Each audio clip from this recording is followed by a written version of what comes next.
அடுத்த வாட்டி நீங்க இங்க உட்காருங்க, நாங்க உட்கார்றேன். அது ஏங்க இப்பவே உட்காந்துக்கலாங்க, நம்ம இப்பவே உட்காந்துக்கலாம். சீரியஸா சொல்றேன், வாங்க இப்படி வாங்க உட்காருங்க. இதுக்காக கரூரில் வந்து இப்போ அடுத்தாப்புல பெரிய பள்ளம் தோண்டி அங்கே கடலை உருவாக்க போகிறாங்க. கரூரில் கடல் அப்படிங்கிறது எப்படி இருக்கும்? வாயின்னு முன்ன இருந்தா என்ன வேணாலும் பேசுவீங்களா? ஆனால் விஜய்க்கு அப்படி ஒரு நினைவு சின்னம் வைக்கிறாங்க. ஆமாம், பின்னால் திரும்பி ஓடுறது மாதிரி.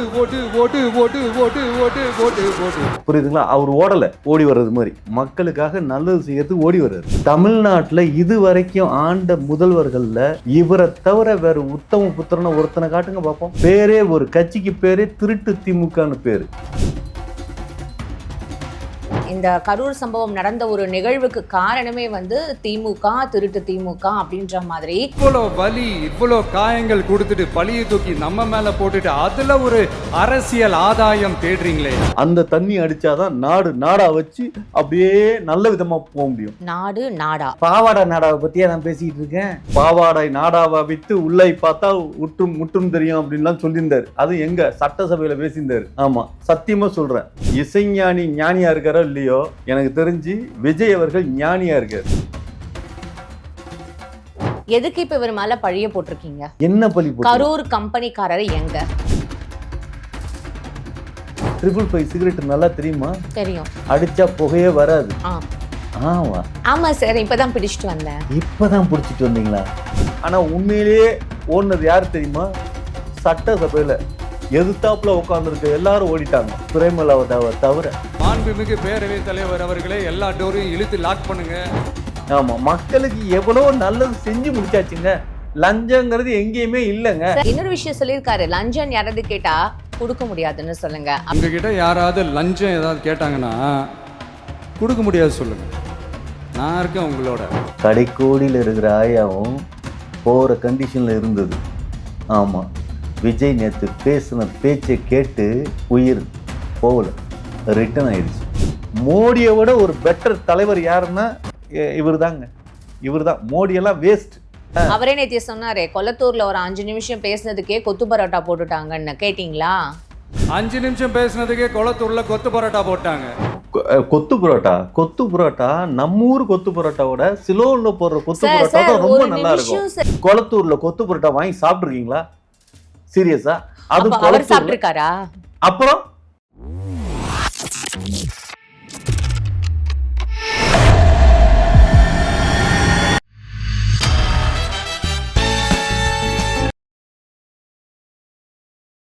பிபிடி சினிமா நேயர்கள் அனைவருக்கும் வணக்கம். இன்னைக்கு நம்மளோட NNK அவர் தான் நினைஞ்சிருக்காரு. நிகழ்ச்சிக்கு போகலாம். சார் வணக்கம். சார் வணக்கம். அமிர்தவல்லி மேடம். என்னாச்சு சார்? இது கரூர் போலியா? கரூர் தான் நான் பிளான் பண்ணதுமே நம்ம வாழ்க்கையில் நடக்கவே மாட்டேங்குது. நம்ம போய் நல்லபடியாக செத்து வீட்டில் இருக்கிறவங்களுக்கு ஒரு நல்லது நடக்கணும், ஒரு அரசு வேலை கிடைக்கும், நாம் ஒரு பிளான் பண்ணோம்னா எல்லாரையும் நீட்டாக அழகாக உட்கார வச்சு நடத்திட்டாங்க. அது ரொம்ப வருத்தம். என்னத்தை பண்ணுறது? ஆமாம், சரி, என்ன சொல்கிறது, என்றைக்கோ ஒரு நாள் எல்லோரும் சாக போகிறோம். பட்டு சாவுங்கிறது ஒரு வரலாறு படைக்கிறதா இருக்கணும். புரியுதுங்களா? இப்போ எம்ஜிஆர் செத்தார், வரலாறில் இருக்கார். புரியுதுங்களா? இப்போ அரசியல்வாதியாக செத்தோம்னா பீச்சில் நமக்கு இடம் கொடுப்பாங்க. இப்போ ஏன் கரூரில் ஒரு பெரிய மாற்றத்தை ஏற்படுத்தணுங்கிறதுக்காக கரூரில் வந்து இப்போ அடுத்தாப்புல பெரிய பள்ளம் தோண்டி அங்கே கடலை உருவாக்க போகிறாங்க. கரூரில் கடல் அப்படிங்கிறது எப்படி இருக்கும்? நல்லா இருக்கும்ல? என்னங்க அப்படி பார்க்குறீங்க? என்னத்தை கரூரில் கடல் வரக்கூடாதா? வரலாம் வரலாம். தாவேக ஆட்சியில் கரூரில் கடல் இருக்குது. ஆமாம், நினைவு சின்னம்னு வைக்கிறது ஒரு விஷயம் இருக்குது தெரியுமா? 41 பேர் செத்ததுக்கு நினைவு சின்னங்கிறது எல்லா இடத்துலையுமே என்னென்னா, இந்த கும்பகோணத்தில் 26 குழந்தைங்க தீயில கருகி இறந்து போச்சுங்க. அதுக்கு வந்து அவங்களுக்கு தான் நினைவு சின்னம் மாதிரி ஃபோட்டோலாம் வச்சு இன்னமும் நடத்திக்கிட்டு இருக்காங்க. ஆனால் கரூரில் 41 பேருக்கு அப்படி கிடையாது. ஆமாம், இது தலைவர் இருக்கார் இல்லையா, யார் முதல்வர் இருக்கார் இல்லையா, யார், விஜய், ஜோசப் விஜய், அவர் வந்து ஓடுறது மாதிரி இல்லை, ஒடியாடுறது மாதிரி ஒரு நினைவு சின்னம் காப்பாற்றுறதுக்கு மக்கள் வந்து அப்படியே இந்த தலைவா படத்தில் இப்படி பின்னால் கை தூக்கி இப்படி தெரியுமா இந்த போஸ் பார்த்தீங்களா? என்ன அதை நீங்கள் காட்டாதீங்க, உட்காந்துங்க பார்த்தீங்களா? எதையுமே பின்னால் கூட அவருக்கு தான் நல்லா இருக்குது, நமக்கு முன்னால் கூட நல்லா இல்லை. பார்த்தீங்களா? நீங்கள் எப்படி சொல்கிறது, அது மாதிரி பின்னால் ஒரு நினைவு சின்னம். எந்த தலைவனாவது உலகத்தில் எந்த தலைவனாவது பின்னால் திரும்பி ஒரு நினைவு சின்னத்தை இது வரைக்கும் எவனாவது நடத்தியிருக்கானுங்களா? ஆனால் விஜய்க்கு அப்படி ஒரு நினைவு சின்னம் வைக்கிறாங்க. ஆமாம், பின்னால் திரும்பி ஓடுறது மாதிரி, புரியுதுங்களா? அவர் ஓடலை, ஓடி வர்றது மாதிரி, மக்களுக்காக நல்லது செய்யறதுக்கு ஓடி வர்றாரு. அது மாதிரி ஒரு நினைவு சின்னத்தை எல்லாம் பிளானில் இருக்குது, பயங்கரமாக இருக்குது, நீங்கள் நினைக்காதீங்க. ஆமாம், நீங்கள் என்னவோ இப்படி உட்காந்து பார்த்துட்டு இருக்கீங்க. ஆமாம், நீங்கள் ஒரு விஷயம், இந்த பிஜேபி மாதிரி உட்காந்து வேடிக்கை பார்க்குறதுங்கிறது கிடையாது, செயல்பாடில் இருக்கணும். எல்லாம் செஞ்சுருக்காரு. என்னென்ன செஞ்சுருக்காரு தெரியுமா? யாரு யார் என்னென்ன செஞ்சுருக்காங்க? யார் என்னென்ன செஞ்சுருக்காங்களா? ஏங்க யாரை பற்றிங்க இப்போ இவ்வளோ நேரம் பேசிகிட்டு இருக்கேன்? தமிழ்நாட்டில் இது வரைக்கும் ஆண்ட முதல்வர்களில் இவரை தவிர வேறு உத்தம புத்திரனை ஒருத்தனை காட்டுங்க பார்ப்போம். ஒருத்தனை காட்டுங்க. எல்லாமே லஞ்ச பேர் வழி, சீரியஸாக. ஆமாம், பேரே ஒரு கட்சிக்கு பேரே திருட்டு திமுகன்னு பேர். அதிமுகவுக்கு அதை விட ஒருபடி மேலே. ஆமாம், அவனை மிஞ்சிற திருடுற இந்த உலகத்தில் இல்லைன்னு. அதை விட காங்கிரஸ்காரனுங்களுக்கு திருட்டு பட்டம் நிறைய ஜாஸ்தியாக இருக்குது. ஆனால் இது வரைக்கும் ஒரு பைசா, புரியுதுங்களா, விஜய் ஏதாவது பாக்கெட்டில் எடுத்து போட்டிருக்காரு? யாராவது ஒருத்தன் கை நீட்டி சொல்ல முடியுமா? தெரியுமா உங்களுக்கு ஒரு விஷயம்? காவிரியில் தண்ணி வந்துட்டு இருக்குது, எவன் கண்ணுக்கும் தெரிய மாட்டேங்குது. காவிரியில் தண்ணி திறக்கலை, கர்நாடகா தண்ணி திறக்கலை. இவர் பேசி தண்ணியை வர வச்சு தண்ணி பாஞ்சு என்ன சொல்கிறது, விவசாயம்லாம் அவ்வளோ செழிப்பாக சந்தோஷமாக இருக்காங்கிறது எவனுக்குமே தெரியல. நீங்கள் சீரியஸாக சொல்கிறேன், காவிரியில் நட்ட உச்சி வெயிலில் போய் நடு ஆற்றுல நின்று பார்த்தீங்கன்னா அப்படி தூரமாக தண்ணி அப்படியே அளவாய வந்துக்கிட்டு இருக்கும். அதை கேட்டால் காணல் நீர்ம்பாங்க.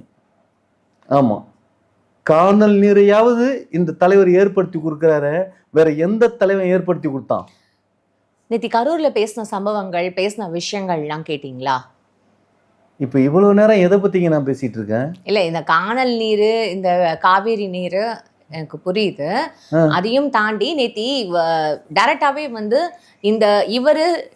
இந்த கரூர் சம்பவம் நடந்த ஒரு நிகழ்வுக்கு காரணமே வந்து திமுக, திருட்டு திமுக அப்படின்ற மாதிரி ஏன் நீங்க இவர் மேல பழிய போடுறீங்கன்றத சொல்லியிருக்காரே, அதை கேட்டீங்களா? அதுதான் சொல்கிறேன். அதாவது ஒரு விஷயம் நல்லா புரிஞ்சுக்குங்க. அதாவது ஒவ்வொரு குடும்பத்துலேயும் தப்பான ஒரு குடும்பம் இருந்தால் கூட அதில் நல்லவங்க சில பேர் இருப்பாங்க. ஆமாம், அந்த நல்லவங்களில் நீங்கள் நல்லா பாருங்களேன், ரெட் ஜெயின் கஷ்டத்தில் இருந்தது, படமே கிடைக்காம பிச்சை எடுக்கிற கண்டிஷனில் அப்படி இருந்தப்ப தலைவர் டேட்டை கொடுத்து அந்த கம்பெனியை மேலே உருவாக்கி அந்த கம்பெனி ஒரு கட்சியை நடத்துது, அந்த கட்சி வரைக்கும் நல்லா இருக்குன்னு இவர் ஆசைப்பட்டிருக்காரு. விஜய் ஆசைப்பட்டதுனால தான் இன்னைக்கு திமுகவே இவ்வளவு நாள் இருந்தது. ஒரு சன் டிவி அந்த என்ன எல்லாம் பிச்சை எடுக்கிற நிலைமைக்கு வந்துட்டாங்க. ஆமா, அந்த சன் டிவிக்கு அப்பப்போ ஒரு படத்தை கொடுத்து, சுறாங்கிற ஒரு வெற்றி படத்தெல்லாம் கொடுத்து அந்த கம்பெனியை வந்து என்ன சொல்றது, அந்த சுறாங்கிற வெற்றி படத்துக்கு அப்புறம் தான் அவங்க வந்து வசதி வாய்ப்பெல்லாம் வந்து மந்தவெளியில ஒரு பெரிய ஆபீஸே கட்டினாங்க. அதுக்கு வரைக்கும் ஓசியில சன் டிவி நடந்துகிட்டு தான். அந்த கலைஞர் கடன்ல போயிருந்ததுன்னு சொல்லிடுங்க. கடல்ல, சீரியஸா கடல்ல இருந்த ஒரு கம்பெனியை தூக்கி கொண்டு வந்து நிப்பாட்டி வச்சது யாரு? தண்ணி குடிச்சுக்கிட்டுமா சார்? புரியல. நான் கூட நீங்க தண்ணி கடிக்கணும்னும் நான் வேற மாதிரி நினைச்சிட்டேன். உங்களுக்கு தெரிஞ்சது அதுதான் சார், எனக்கு தெரிஞ்சது இதுதான். பாத்தீங்களா, பெரும்பாலும் இந்த தண்ணி குடிக்கிறது ஒரு காலத்துலயும் பிரயோஜனமா இருக்காது. சீரியஸா நாட்டுக்கு நல்லது செய்யணும்னா அந்த சரக்கு அடிக்கணும். அந்த தண்ணி அடிச்சா 10 ரூபா கொடுக்குறீங்க. அந்த தண்ணி அடிச்சா கவர்மெண்ட்டுக்கு கிட்டத்தட்ட 30% உங்களுக்காக போகுது. அந்த தண்ணி அடிச்சாதான் நாடு நாடா வச்சு அப்படியே நல்ல விதமா போக முடியும். நாடு நாடா? நாடு நாடாவா? நீங்க தானே சொல்றீங்க நாடு நாடா வச்சு என்னமோ சொன்னீங்க, அது எனக்கு புரியல. சோ நாடா என்னங்க, பாவாடா நாடாவை பத்தியா நான் பேசிக்கிட்டு இருக்கேன்? பாத்தீங்களா, பெண்கள் எவ்வளவு தாட்ஸ்ல இருக்காங்கிறது நிரூபிச்சிட்டீங்க பாத்தீங்களா. நான் நாடா அப்படின்னானே இது என்ன சொல்றது, அண்ணாதுரை அவர்கள் அதாவது என்ன சொல்றது, பாவாடை நாடாவை வித்து உள்ளை பார்த்தா முற்றும் தெரியும் அப்படின்லாம் சொல்லியிருந்தார். அது எங்க சட்டசபையில பேசியிருந்தார். ஆமா, சத்தியமா சொல்றேன், அதெல்லாம் வந்து அப்படி சொல்லியிருந்தார். அண்ணாதுரையே அப்படி பேசியிருந்தார். அந்த பேச்சை ஞாபகப்படுத்திட்டீங்க பாருங்க இப்ப. ஆமா, நீங்கள் அது மாதிரிலாம் இவர் பேச மாட்டாருங்க. அறிவு இல்லாதவர் விஜய் கிடையாது. அது முதல்ல நல்லா தெரிஞ்சுங்க. ஞானம், அதாவது இசைஞானி ஞானியாக இருக்காரோ இல்லையோ, எனக்கு தெரிஞ்சு விஜய் அவர்கள் ஞானியாக இருக்கார். எதுக்கு இப்போ இவர் மேலே பழிய போட்டிருக்கீங்க? என்ன பழி போட்டு? கரூர் கம்பெனிக்காரர் எங்க? கரூர் கம்பெனிக்காரன்னா உங்களுக்கு புரியல. கரூரில் 1008 கம்பெனி இருக்குது, புரியுதுங்களா? அந்த 1008 கம்பெனிலையும் சொல்லலை. அன்னைக்கு அந்த கம்பெனியில் என்ன நடந்துச்சு அப்படின்னு கரூரில் வந்து பெரும்பாலும் பீடிடி சுருட்டுவாங்கன்னு சொல்லுவாங்க. ஆ? பீடிங்க, பீடி பிடிச்சிருக்கீங்களா? பீடி குடிச்சிருக்கீங்களா? எப்படி இருக்கும்? பீடி வந்து இப்பயும் சூப்பர் ஸ்டார் அடிக்கிறார். எந்த சூப்பர் ஸ்டாரு? மலையாள சூப்பர் ஸ்டார் மம்முட்டி பீடி தான் குடிப்பார். ஆமா, ஆனா பீடி அடிச்சா கொஞ்சம் வாய் நாரும், பக்கத்துல இருக்கிறவங்களும் கொஞ்சம் ஒரு மாதிரியா இருக்கும். ஆமா, இப்போ நமக்கு எதுக்கு சார் இந்த கரூர்ல இருந்த கம்பெனி பீடி கம்பெனி தானே. அந்த பீடி கம்பெனி ஓனர் யாரு? அவர் அதுதான் மீன் பண்ணாரா? அப்புறம் பீடி அடிக்க கூடாதுங்கிறத சொல்லியிருக்காரு. பீடி அடிக்கிறவங்கள கண்டிப்பா உள்ளார பிடிச்சி போடுவோன்னு சொல்றாரு. பீடி நாறுது, நீங்க சிகரெட் அடிக்கணும்னு சொல்றாரு. ஆமா, 555 சிகரெட் நல்லா தெரியுமா? தெரியும். அடிச்சா புகையே வராது. ஆமா சார், இப்பதான் பிடிச்சிட்டு வந்தேன். இப்பதான் பிடிச்சிட்டு வந்தீங்களா? ஏதோ பரத் நடிச்ச 555 படம் பார்த்துட்டு வந்தது மாதிரி சொல்றீங்க. நான் 555ங்கிறது சிகரெட்டை சொல்றேன். ஆமா சார், காலையில பீடி, பிரேக்ஃபாஸ்ட் முடிச்சதுக்கு அப்புறம் 555, அதுக்கப்புறம் லஞ்ச் போறதுக்கு முன்னாடி சிசர்ஸ், லஞ்ச் முடிச்சதுக்கு அப்புறம் கோல்டு ஃபில்டர், கிங்ஸ், அப்புறம் இப்ப குயின் ஒரு சிகரெட் வந்திருக்குது. குயின் நல்லா இருக்கும். இதான் என் வேலை. ஆமா, அதுல இந்த நடுப்புற ஒரு நல்ல வாயை வச்சு எடுக்கிற அந்த பஞ்சில வந்து ஒரு இது வச்சிருப்பாங்க, ஒரு முட்டை ஒண்ணு வச்சிருப்பாங்க. அந்த முட்டையை மட்டும் நம்ம உடைச்சிட்டோம்னா அந்த வாடை ரொம்ப. சார் ஒரு நிமிஷம் சார், இல்ல நீங்க என்ன நினைச்சு இந்த இன்டர்வியூக்கு வரீங்கன்னு எனக்கு சொல்லுங்களேன். சிகரெட் பிடிப்பியா, பீடி அடிப்பியா, இதெல்லாம் ஒரு கேள்வி. நான் உங்களை கேள்வி கேட்கறேன். வரப்போற சமுதாயத்துல, வரப்போற நாட்டுல இதெல்லாம் தெரிஞ்சிருக்குங்க. ஏங்க, கெட்டவனை கண்டுபிடிக்கணும்னா நாம கெட்டவனா இருந்தாதான். அடுத்த வாட்டி நீங்க இங்க உட்காருங்க, நாங்க உட்கார்றேன். அது ஏங்க இப்பவே உட்காந்துக்கலாங்க. நம்ம இப்பவே உட்காந்துக்கலாம். சீரியஸா சொல்றேன், வாங்க இப்படி வாங்க உட்காருங்க. சீரியஸா சார் உட்காருங்க சார், உட்காருங்க சார். இன்டர்வியூ எடுக்கும் போதுதான் சார் இந்த மாதிரியான ஒரு, எங்கேயாவது இன்டர்வியூ நடக்கும்போது இந்த மாதிரியான கூத்து நடக்குமா? இந்த சேனல்ல மட்டும்தான் இதெல்லாம் நடக்கும். என்னது சேனல்? நீங்க ஒரு விஷயம், தலைவர் வந்து சீரியஸா சொல்றேன், விஜய் அவர்கள் அவ்வளவு பண்ணிருக்காரு. இந்த மக்கள் வந்து 63% வந்து மக்கள் வந்து திமுக காரங்க மாத்தி வச்சிருக்காங்க. ஆமா, திமுக காரர்கள் வந்து மாத்தி வச்சிருக்கிறதுனால முழு மக்களோட சப்போர்ட் கிடைக்க மாட்டேங்குது. மக்களுக்கு ஒரு புரிதல் இல்லாம இருக்கிறாங்க. அந்த புரியக்கூடிய மக்களுக்கு ஓடு ஓடு ஓடுன்னு ஏதோ ஒரு ஆக்ஷன் எல்லாம் பண்ணி காமிச்சாரு பாத்தீங்களா? அந்த கரூர் கம்பெனிக்காரர் எங்க ஓடி இருக்காருன்னு கேள்வி கேட்டாரே, அதுக்கும் நீங்க இந்த பீடிக்கும் என்ன சம்பந்தம்னு எனக்கு தெரியல. சிங்கப்பூர்ல வாக்கிங் போறதுன்னு வேற சொல்லியிருக்காரே சார். நீங்க வந்து அவர் சொல்றதுன்னு அவர் ஓடு ஓடு ஓடுன்னா 41 பேர் செத்த அன்னைக்கு ஏர்போர்ட்ல ஓடினாரு இல்லையா? அதை எல்லாரும் ரிமைண்ட் பண்ணிட்டு இருக்கான். ஓடு ஓடுனா இவரு ஓடுனதா? டேய், இவரு ஓடலடா, இவரு ஓடுனதா சொல்லல, புரியுதுங்களா? இவரு ஓடு ஓடு ஓடு அப்படின்னு இவரு ஓடுனதா சொல்றாங்க. அது கிடையாது. அவர் அப்படி மீன் பண்ணவே இல்லை. நீங்களா திருச்சி பேசாதீங்க. நான் திருச்சி பேசலைங்க. தப்பா நீங்க போய் கவுண்டிங்ல எல்லாம் போய் பாருங்க, கமெண்ட்ஸ்ல எல்லாம் போய் பாருங்க. ஆமா, இவரு ஓடுனதா தான் சொல்றாங்க. ஆனா உண்மையிலேயே ஓடுனது யாரு தெரியுமா? சட்டசபையில எதிர்த்தாப்புல உட்காந்துருக்க எல்லாரும் ஓடிட்டாங்க, பிரேமலதாவை தவிர. அவங்க பேரை ஒழுங்கா சொல்லுங்க ஃபர்ஸ்ட். பிரேமலதாவை தவிர. பிரேமலதா யாரு? உங்க வீட்டு பக்கத்துல இருக்கிறவங்களா? மரியாதை கொடுத்து பேசுங்க சார். மரியாதை கொடுக்காம ஏங்க? ஒரு பேரை தானே சொன்னேன். பேர் இல்லாம அவளுக்கு இருக்கிறது? பேர் இருக்கு, பேர் தானேங்க. இப்போ உங்க பேர் என்னங்க? அமிர்தவல்லி தானேங்க, வேற ஏதாவது பேராங்க? அது மாதிரி பிரேமலதான்னு தானே சொன்னேன். வேற வெறு லதான்னு சொன்னேன். வெறு லதான்னு சொன்னா எம்ஜிஆரோட லதான்னு ஒருத்தவங்க வந்துருவாங்க. ஆமா, அப்புறம் ரஜினியோட துணைவியார் இருக்காங்க, அவங்க வந்துருவாங்க. இவ்வளவு விஷயங்கள்லாம் இருக்குது. இன்னும் லதாங்கிறவ எங்க பக்கத்து வீட்லயே என்ன சொல்றது, அப்பப்போ காலையில வந்து தெரு கூட்டுவாங்க, அவங்க லதா தான். ஆமா, விளக்க மத்த எடுத்து 4 இருக்கு அடிச்சிட மாட்டாங்க. ஆமா, கூட்டுறப்ப என் பேரை ஏண்டா சொன்னு அது மாதிரி பொத்தாம்பதுக்கெல்லாம் பேசிட கூடாதுங்க. தெளிவா தான் நான் பேசுறேன். நீங்க புரிஞ்சுக்கிறதுக்கு உங்களுக்கு சீரியஸா சொல்றேன். இஎன்டில போய் செக் பண்ணுங்க. ஆமா, விஜய் பேசுறது தப்பு தப்பா புரிஞ்சுக்கிற திமுக காரங்க மாதிரி நீங்களும் தப்பு தப்பாவே புரிஞ்சுக்கிறீங்க. ஆமா, மக்களுக்கு எவ்வளவு நல்லது செஞ்சு முடிச்சாச்சுங்க. லஞ்சங்கிறது எங்கேயுமே இல்லைங்க. சார் இன்னொரு விஷயம் சொல்லியிருக்காரு, லஞ்சம் யாராவது கேட்டா கொடுக்க முடியாதுன்னு சொல்லுங்க அப்படின்னு சொல்லிட்டு ஒரு கியூட்டான ஒரு எக்ஸ்பிரஷன் கொடுத்ததா இப்ப எல்லாரும் சொல்லியிருக்காரு. எல்லாருமே அதே கமெண்ட்ல சொல்லியிருக்காங்களே, அதை நீங்க பாக்கலையா? அதைத்தான் சொல்றேன். உங்க தம்பி, உங்க அண்ணன், உங்க உங்க விஜய், உங்க மகன், நான் இருக்கேன், நீங்க கவலைப்படாதீங்க, கொடுக்க முடியாதுன்னு சொல்லுங்க அப்படின்னு சொல்லிட்டு இவ்வளவு கியூட்டா சொல்லியிருக்காருன்னு சொல்லிட்டு சீரியஸா நான் இன்னைக்கு காலையில எந்திரிச்சோனையுமே கடைக்கோடியில இருக்கிற ஆயா கிட்ட கேட்டேன். அந்த கடைக்கோடி ஆயாவை கூட்டிட்டு வர சொன்னேனே, கூட்டிட்டு வரலையா? உங்க ஆயா எங்க இருக்காங்க? இறந்துட்டாங்க எங்க பாட்டி. அப்படியா? ஐயோ பாவம். ஆமாம், ஒரு விஷயம் தெரியுமா, கடைக்கோடியில் இருக்கிற ஆயாவும் போகிற கண்டிஷனில் இருந்தது. ஆமாம், விஜய் நேற்று பேசின பேச்சை கேட்டு உயிர் போகலை, ரிட்டன் ஆயிடுச்சு, ஒரு தைரியம் வந்துருச்சு. ஆமாம், தெரியுமா? விஷயத்துக்கு வாங்க. விஷயத்துக்கு வாங்களா? ஏன் கடைக்கோடி ஆயாவை பற்றி பேசுறதுக்கு உங்களுக்கு பிடிக்கலையா? எனக்கு அந்த கடைக்கோடி ஆயா வேணாம், இப்போ நான் கேட்டதுக்கு விஷயத்துக்கு வாங்க. தமிழ்நாட்டில் ஒவ்வொரு கடைக்கோடியிலும் ஒரு ஆயா இருக்கிறத பற்றி நீங்கள் கவலைப்பட மாட்டீங்க. லஞ்சம் கொடுக்க வேணாம், கொடுக்காதீங்க அப்படின்னு சொன்னாரு. உங்களுக்கு அதை பற்றி பேச தெரியாதுல்ல? லஞ்சம் கொடுக்காதீங்க அப்படின்னா நான் என்ன கேட்குறேன்னா, ஒரு விஷயம் தெரியுமா, இவர் லஞ்சம் கொடுத்து தான் இவ்வளோ உயரத்துக்கு வந்தார். இவங்க அப்பா எத்தனை பத்திரிகையாளர்களுக்கு லஞ்சத்தை கொடுத்து என் பையனை நல்லா பற்றி எழுதுங்க, நல்லவனை எழுதுங்க அப்படின்லாம் சொல்லி எல்லாத்தையும் கொடுத்து. ப்ரூஃப் இருக்கா? ப்ரூஃபா? இதெல்லாம் ப்ரூஃப் இருக்கான்னு கேட்காதீங்க. கண்டிப்பாக கேட்போம் சார். ப்ரூஃப் இல்லாமல் நீங்கள் என்ன வேணாலும் போகிற போக்கில் சொல்லிட்டு போவீங்க, அதை அப்படியே நம்பிட முடியுமா? Go get the proof and come. எல்லாத்துக்கும் ப்ரூஃப் காட்ட முடியாது. வேற எதுக்கும் ப்ரூஃப் கேட்கல. இப்போ நீங்க சொன்னீங்கல்ல, இந்த விஷயத்துக்கு ப்ரூஃப் எடுத்துட்டு வாங்க சார்.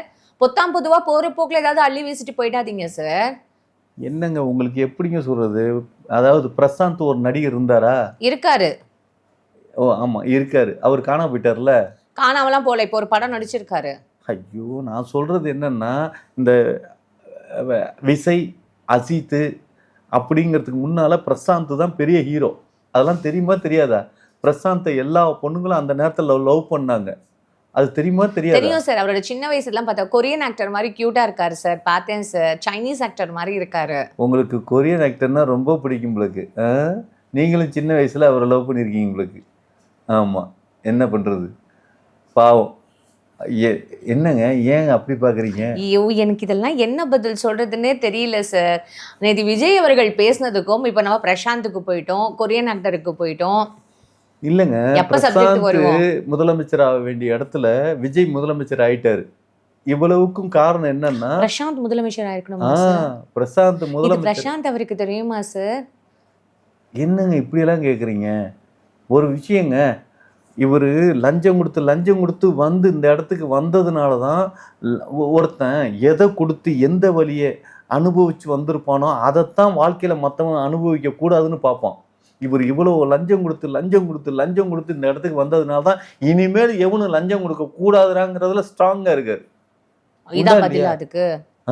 இதான் பதில் அதுக்கு? அப்புறம் சரி, அதுக்கு எதுக்கு நீங்க பிரசாந்துக்கு போனீங்க தெரியலல்ல? ஏதோ ஒன்று சொல்லுவோம். சரி, ஏதோ ஒன்று சொல்லுவோமா? ஏதோ ஒன்று நான் எதுக்குங்க சொல்லணும்? நான் கரெக்டாக தானுங்க சொல்கிறேன். ஆமாம், இவரை என்ன நினைக்கிறீங்க? இவர் ஹீரோங்க, மற்றவன் எல்லாருமே ஜீரோ. எவனாவது இவர் பேசுறது தைரியத்துக்கு எவனாவது எதிர்த்து பேச முடியுதா? இந்த மாதிரி இந்தியாவிலே சொல்கிறேங்க, இந்தியாவிலேயே மோடியை விட ஒரு பெட்டர் தலைவர் யாருன்னா இவர் தான். மோடியெல்லாம் வேஸ்ட். ஆமாம், மோடியெல்லாம் ஜாடியை போட்டு மூடி உள்ளார வச்சிடலாம். அடுத்த இடத்துக்கு சீரியஸாக சொல்கிறேங்க. ஆமாம், பெங்களூர் போனார். இவர் நம்ம பெங்களூருக்கு முதலமைச்சர் ஆகக்கூடாதுன்னு அந்த மக்கள் ஏங்குறாங்க. பெங்களூருக்கு முதலமைச்சரா? அப்புறம் டெல்லிக்கு போனார். டெல்லியில் இவர் முதலமைச்சர் ஆக மாட்டாருன்னு அவங்க ஏங்குறாங்க. அது மாதிரி ஒவ்வொரு இடத்துலயும் இவர் சிட்டிலயும் இவர் ஒரு முதலமைச்சர் ஆக மாட்டாரான்னு ஒவ்வொரு சிட்டியும் நினைக்குது. அப்புறம் சிட்டிக்கு முதலமைச்சரா? அப்புறம் சரி, ஒரு விஷயம் நல்லா தெரிஞ்சுக்குங்க. தமிழ்நாட்டுல இவர் ஒரு 12 இடத்துக்கு தான் போனாரு. எல்லா இடத்துக்கும் போயிருந்தாருன்னு வச்சுங்களேன். அவரே நேற்று சொன்னாரே, கொளத்தூர்ல ஒரு 5 நிமிஷம் பேசினதுக்கே கொத்து பரோட்டா போட்டுட்டாங்கன்னு கேட்டீங்களா? கொத்து புரோட்டா நம்ம ஊர் கொத்து புரோட்டாவோட சிலோன்ல போடுற கொத்து சார் புரோட்டா சார் தான் ரொம்ப ஒரு நல்லா இருக்கும். நிமிஷம் சார், என்ன சார் கொத்து பரோட்டா பத்தி பேசிட்டு இருக்கீங்க? ஏங்க என்ன டாபிக்? முதலமைச்சரே கொத்து பரோட்டா பத்தி பேசியிருக்காருங்கிறப்ப அந்த கொத்து பரோட்டா எப்படி இருக்கும், எவ்வளவு டேஸ்டா இருக்கும், அதுல முட்டை போட்டு பண்ணாங்கன்னா எப்படி இருக்கும், அதுல தக்காளியை கொஞ்சம் அதிகமா விட்டுறக்கூடாது, அதிகமா விட்டா புளிச்சது மாதிரி இருக்கும், புரியுதுங்களா? அந்த அதுல ஒரு விஷயம் தெரியுமா, சால்னா, அது மட்டன் சால்னா ஊத்துனாதான் அந்த கொத்து பரோட்டாவுக்கு டேஸ்டே கடவுளே சார். ஆமா அந்த My God, கொழுப்பு கொத்து தெரியுமா? Parotta is an example sir. ஏங்க கொத்து பரோட்டா முதல்ல கொத்து பரோட்டா தெரியுதுங்க. கொத்து பரோட்டாவை பத்தி நான் பேசிட்டு இருக்கேன். கொத்து பரோட்டா நீங்க சாப்பிட்டுருக்கீங்களா? நீங்க கொத்து பரோட்டா சாப்பிட்டுருக்கீங்களாங்க? முட்டை போட்ட கொத்து பரோட்டா நீங்க சாப்பிட்டுருக்கீங்களா? சார் ஒரு ஊமையா சொன்னது ஏன் சார் ஊமையா எடுத்து? சொன்னாரா? அவரு எங்க ஊமையா பேசினாரு? ஊமையா என்ன பேசினாரு? ஊமையா இருக்கிறவன் பேசுவானாங்க? ஐயோ ஊமை இல்ல, ஆ. உவமை, எக்ஸாம்பிள். ஊமையா? புரியல. எனக்கு புரியல. நான் என்ன சொல்லிட்டு இருக்கேன், நீங்க என்ன சொல்லிட்டு இருக்கீங்க? இட்ஸ் உவமை, it's an example. an example. எக்ஸாம்பிள பத்தி நீங்க ஏன் சார் நான் ஊமை சொல்றது ஊமன்றீங்க? கொத்து பரோட்டா பத்தி பேசுறீங்க. ஏன் அவருக்கு தலைவர் கொத்து பரோட்டா சொன்னார்ல, முதலமைச்சர் கொத்து பரோட்டா சொன்னார்ல, Sir, கொத்து விஜய் அவர்கள் கொத்து பரோட்டா சொன்னார்ல. just an example sir. Why you need to quote it? அதான் கொத்து பரோட்டாவே எவனுக்கும் தெரியாதுங்கிறேன். அந்த கொத்து பரோட்டா பத்தி உங்களுக்கு தெரியுமா? கொத்து பரோட்டா நீங்க சாப்பிட்டுருக்கீங்களா? முதல்ல கொத்து பரோட்டா தெரிஞ்சுக்கங்க. அவர் எதை சொன்னாருன்னு தெரியாம நிறைய பேர் கொத்து பரோட்டா பத்தி எவனுமே பேச மாட்டேங்கிறான். கொத்து பரோட்டா எவ்வளவு நல்லா இருக்குன்னு தெரியுமா? அதுவும் இந்த வடபள்ளியில பாண்டியன் ஹோட்டலும் இருக்கு. அந்த பாண்டியன் ஹோட்டல் ரொம்ப பிரமாதமா இருக்கும். ஸ்டார் ஹோட்டல்ல போய் கொத்து பரோட்டா வாங்கிடாதீங்க, நல்லா இருக்காது. சீரியஸா அவங்க கொத்தவே மாட்டாங்க. ஆமா, அந்த அதாவது நீங்க ஈவினிங்ல ஒரு 8 மணிக்கு போனீங்கன்னா அந்த ரோட்டு கடையில அந்த தபால வச்சு என்னங்க அந்த கொத்து பரோட்டா 2 டம்ளர் வச்சு அடிக்கணும், புரியுதுங்களா? இந்த கரண்டி வச்சு அடிச்சாலும் அந்த டேஸ்ட் மாறிடும். அந்த டம்ளருக்குள்ளார அந்த கொத்து பரோட்டா டபக்கு டபக்கு டபக்குன்னு போயிட்டு அந்த கொத்து பரோட்டா வர்றப்ப நல்லா இருக்கும். My God sir. நல்லா இருக்குங்க, சீரியஸா நல்லா இருக்கும். நான் சாப்பிட்டுருக்கேன். நாம வந்து பிராமண சமுதாயமா இருந்தாலும் அந்த அந்த எலும்பு மஜ்ஜியோட கொஞ்சம் வெயிட் பண்றீங்களா? என்ன? எனக்கு இந்த கொத்து பரோட்டா பத்தி எனக்கு வேணாம். nobody is interested. அவங்கவுங்க கொத்து பரோட்டா சாப்பிட்டு இருப்பாங்க, அவங்களுக்கு தெரியும். அவர் பேசுனது அந்த கொத்து பரோட்டா பத்தி தான் பேசியிருக்காரு. அவர் பேசுனது உங்களுக்கு கொளத்தூர்ல கொத்து பரோட்டா நல்லா இருக்குன்னு சொல்லியிருக்காரு. கொளத்தூர்ல கொத்து பரோட்டா வாங்கி சாப்பிட்டுருக்கீங்களா? சீரியஸா? அது அவர் சாப்பிட்டிருக்காரா? அப்புறம் கொளத்தூர்ல அவர் கொத்து பரோட்டா வாங்கி சாப்பிட்டதுனால தான் அதை சொன்னாரு. என்ன நினைக்கிறீங்க? சத்தியமாங்க, கொளத்தூர்ல அந்த குளம் இது ஒரு குளம் ஒன்று இருக்குது. அது இவங்க மு.க. ஸ்டாலின்லாம் கொஞ்சம் அந்த கரையெல்லாம் கொஞ்சம் நல்லபடியா சீட்டு கீட்டெல்லாம் போட்டு வச்சிருக்காங்க. அதுல வந்து ஒரு 4 கடை இருக்குது. பீச்சில் எத்தனையோ கடை இருக்கலாம், ஆனா சுந்தரி அக்கா மீன் கடை மாதிரி இருக்குமா? சுந்தரி அக்கா மீன் கடையில மீன் வாங்கி சாப்பிட்டுருக்கீங்களா? சும்மா வாயில வச்சோன்னே அப்படி உள்ளார போகும். சீரியஸா அப்படி இருக்கும். அந்த மாதிரி அந்த கொத்து பரோட்டால இருந்து மீனுக்கு வந்திருக்கீங்க. எப்ப சார் மெயின் சப்ஜெக்ட்டுக்கு வருவீங்க? எக்ஸாம்பிள்ஸை கோட் பண்ணி எக்ஸாம்பிள்ஸ் பத்தி கொத்து பரோட்டா எப்படி இருக்கும், மீன் எப்படி இருக்கும், சிகரெட் எப்படி இருக்கும்ன்ற எனக்கு இந்த எக்ஸ்பிளனேஷன் எனக்கு தேவையா சார் காலையில? அப்போ தமிழ்நாடு மக்களுக்கு அவர் கரூரில் பேசுனதெல்லாம் ரொம்ப தேவையானதான் பேசி கிழிச்சாரோ? அது தமிழ்நாடு மக்கள் டிசைட் பண்ணிக்கிட்டாங்க. நானும் தமிழ்நாடு மக்கள் நானும் தேவையானதான் பேசிட்டு இருக்கேன். ஆமாம், உங்களுக்கு தேவையானதை நான் பேசுகிறேன், உங்களால் புரிஞ்சுக்க முடியல பார்த்தீங்களா? எது? கொத்து பரோட்டா பத்தி. கொத்து பரோட்டாங்கிறது ஒரு அற்புதமான உணர்வு. உணர்வா? ஏங்க உணர்வுனா உணவு, அதாவது உணவு, அந்த உணவை உட்கொண்டாதான் உணர்வோடு இருக்க முடியும். அந்த நான் எத்தனை சுழினா? ஏங்க அதெல்லாம் உங்களுக்கு விருப்பப்பட்டது மாதிரி நீங்க போட்டுக்கலாங்க. 2 சுழினா 2 சுழி போட்டுக்கலாம். இது 3 சுழினா 3 சுழி போட்டுக்கலாம். ஏன் சுழியே இல்லாம கூட போட்டுக்கலாம். ஆமா, இப்ப புதுசா வந்து விஜய் வந்து தமிழ் ஆராய்ச்சி பண்ணி அந்த ராஜ்மோகனோட சேர்ந்து ஒரு 4 சுழி. ஐயா என்னங்க? வேண்டாம், என்ன வேணாம்? எனக்கு வேணாம், எனக்கு தலை சுத்துது. ஒரு விஷயம், ஏன் இவர் வந்து திருக்குறளுக்கு உரை எழுத மாட்டாரா? சி ஜோசப் விஜய் அவர்கள், ஏன் கலைஞர் தான் திருக்குறளுக்கு உரை எழுதுவாரா? சி ஜோசப் விஜய் வந்து உரை எழுத மாட்டாரா திருக்குறளுக்கு? இவர் மட்டும் திருக்குறளுக்கு உரை எழுதி காட்டினார்னு வச்சுங்களேன். உரலா? அது உரல் இல்ல. உரல் ஆட்டுக்கள்லாம் எங்க சார் வந்து? ஏங்க குரல் அப்படின்னா அங்க உரல் இருக்கணும், புரியுதுங்களா? பணமா ஜனமா இருக்குதுல்ல, ஓ மை காட், அது மாதிரி இருக்கணும். ஒரு சொல் பேசணும்னா அது எதுக்கு முதல்ல பேசணும்? எதுக்கு? மோனை, புரியுதுங்களா? அது டக்குன்னு புரிஞ்சுக்கணும் நீங்க. It's எதுகை அண்ட் மோனை. அது மாதிரி இருக்கணும். எதுக மோனையோட பேசணும். புரியுதுங்களா? அதனால நீங்க குரல் உரல் எடுத்துட்டு வரீங்க. ஆமா. அவர் பணமா ஜனமான்னு அவர் பணமா ஜனமா பேசினார் இல்லையா, அதுக்காக நாம குரல் உரல். எப்படி இருக்கு? நல்லா இருக்குல்ல? ஏங்க முதலமைச்சரை ஃபாலோ பண்ணுங்க. ஒவ்வொரு குடிமகனும் முதலமைச்சரை ஃபாலோ பண்ணி பேசணுங்க. எல்லாரும் ஃபாலோ பண்ணிட்டு ப்ளீஸ் யூ டோன்ட் ஃபாலோ யா. என்னது? நீங்க ஃபாலோ பண்ணாதீங்கன்னு சொன்னேன். ஏன் விஜய் நான் ஃபாலோ பண்ண கூடாதா? நான் திமுகவுக்கு ஓட்டு போட்டிருக்கலாம். ஆனா இன்னைக்கு நல்லாட்சி பண்ணிட்டு இருக்கிற ஒரு என்ன சொல்றது, உலகத்திலே தலை சிறந்த ஒரு முதலமைச்சர்னா இவரை தவிர வேற எவனுமே கிடையாது தெரியுமா? அப்படி ஒரு முதலமைச்சர் ஸ்டாண்ட் பேக்கா இருந்துட்டு இருக்காரு. இவர் இன்னும் எனக்கு தெரிஞ்சு அடுத்த ஒரு 50 வருஷத்துக்கு இவர் தான் முதலமைச்சர். ஆமா, சீரியஸா. இந்த பெரியார் ஒண்ணுக்கு போயிட்டே பேசினாரு அப்படிம்பாங்கல்ல மேடையில. அவர் பாட்டுக்கு ஒண்ணுக்கு ஒரு பகுதி போயிட்டே இருக்குமா, பை வச்சு ஒண்ணுக்குள்ள போயிட்டே இருக்குமா, அவர் பேசிக்கிட்டே இருப்பாரா, மக்கள்கிட்ட உரையாட்டிட்டே இருப்பார். அதே மாதிரி விஜய் அவர்கள் அந்த நிலையில ஒண்ணுக்கு போயிட்டே இது ஆட்சியில முதலமைச்சரா இருப்பாரு அவரு. இதெல்லாம் நான் கேட்கணும் இல்ல. என்னது? ஒண்ணும் இல்ல. ஏன் ஒண்ணுக்கு போக மாட்டாரு அவரு? இல்ல கேக்குறேன். ரொம்ப அசிங்கமான ஒரு விஷயமா இருக்கு. அடுத்து போவோம் சார் நம்ம.